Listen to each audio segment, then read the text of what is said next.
semuanya, perkenalkan nama saya Grace Anggani Syalagan dari kelas 10-1 dan di video kali ini saya akan menjelaskan sedikit mengenai sejarah Kerajaan Sriwijaya.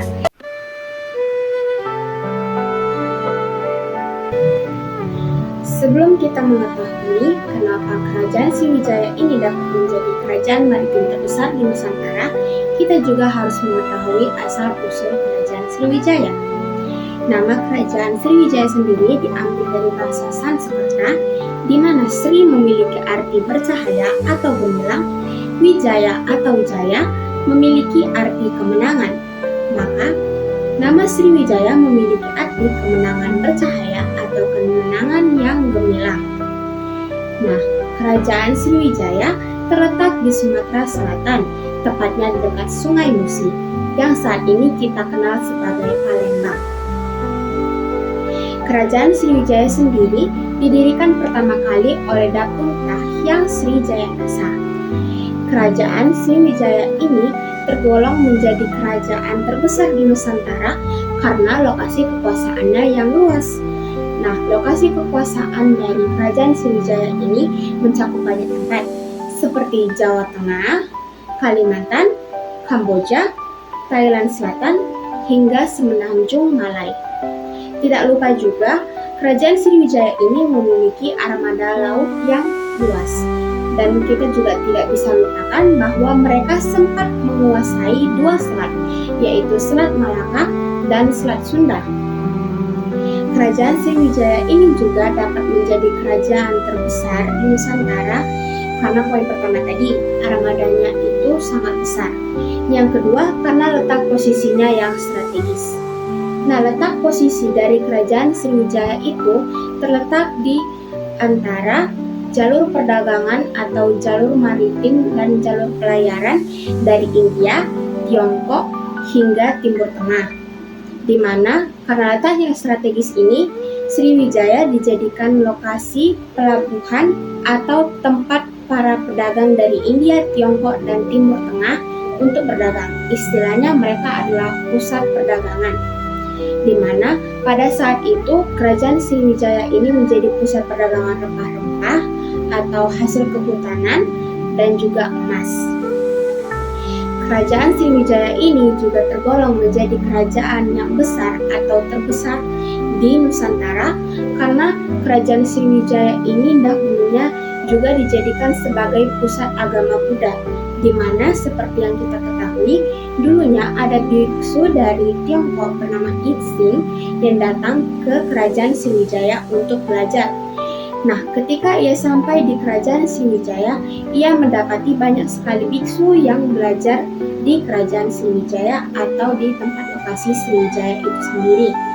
Nah, kembalinya Yixing ke lokasi atau ke tempatnya, ia memberitahu kepada teman-teman biksunya bahwa alangkah baiknya kalau mereka belajar pertama kali ke Kerajaan Sriwijaya sebelum akhirnya mereka melanjutkan ke Nalanda di India.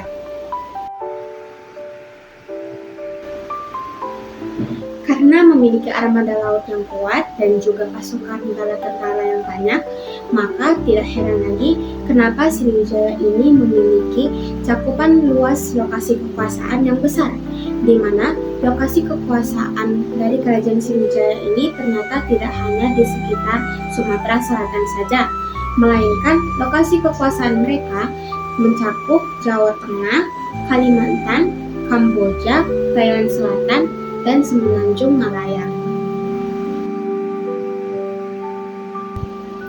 Kerajaan Sriwijaya juga membangun beberapa kerjasama ekonomi dan politik dengan beberapa dinasti dan beberapa kerajaan di berbagai wilayah. Yang paling utama adalah wilayah Tiongkok, di mana Kerajaan Sriwijaya membangun korelasi mereka dengan beberapa dinasti di Tiongkok.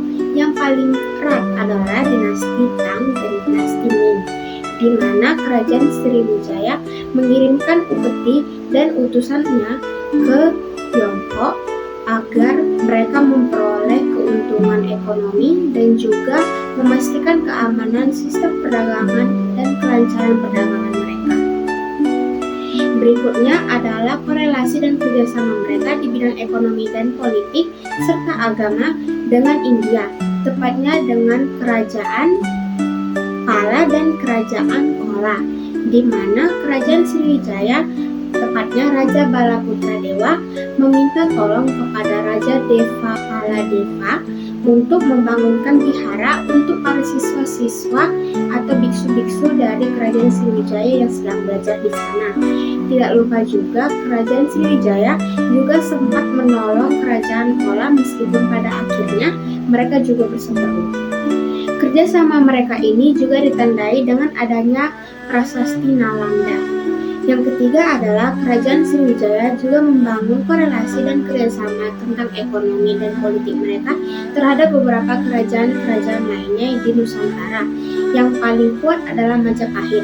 Tapi meskipun mereka menjalin kerjasama dengan Majapahit tetap saja menganggap bahwa kerajaan Sriwijaya ini adalah saingannya.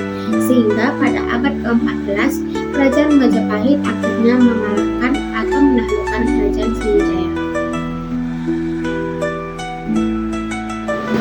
Kejayaan dari kerajaan Sriwijaya ini juga membawa dua dampak, yaitu dampak positif dan dampak negatif. Dampak positif dari kejayaan kerajaan Sriwijaya ini adalah yang pertama, karena adanya kerajaan Sriwijaya ini, maka Nusantara dilalui banyak para pedagang sehingga menjadikan kita sebagai pusat perdagangan.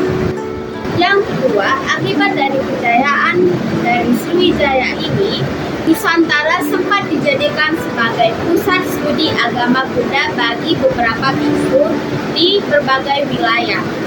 Yang keempat, akibat dari banyaknya relasi dari kerajaan Sriwijaya ini memudahkan untuk menyebarkan bahasa Melayu kuno di para pedagang yang datang ke kerajaan Sriwijaya untuk berdagang. Selanjutnya, karena kekuasaan kerajaan Sriwijaya ini, maka daerah perairan atau kelautan dari Nusantara sendiri terjaga keamanannya.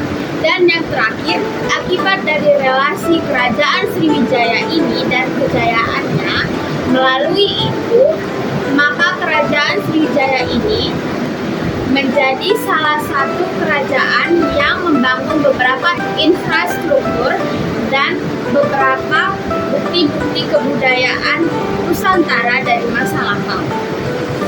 Untuk dampak negatifnya, yang pertama adalah akibat dari kejayaan dan peraturan politik yang diciptakan oleh kerajaan Sriwijaya, maka kita dapat menyimpulkan bahwa mereka terlalu bergantung kepada upeti yang mereka dapatkan dari beberapa wilayah atau kapal yang lewat di wilayah kelautan yang mereka kuasai. Akibat dari ketergantungan dari upeti ini, banyak sekali wilayah-wilayah yang menerima upeti dari mereka atau mengirimkan upeti dari mereka merasa tidak puas sehingga menimbulkan konflik. Yang kedua adalah akibat dari kejayaan kerajaan Sriwijaya ini, banyak sekali pesaing-pesaing ataupun kerajaan-kerajaan lain yang ingin menyerang mereka, sehingga mengakibatkan kerentanan penyerangan dari wilayah lain terhadap kerajaan Sriwijaya ataupun kerajaan-kerajaan lain di Nusantara. Sekian dari video ini, kiranya video ini bisa membantu teman-teman semua menambah wawasannya. Terima kasih.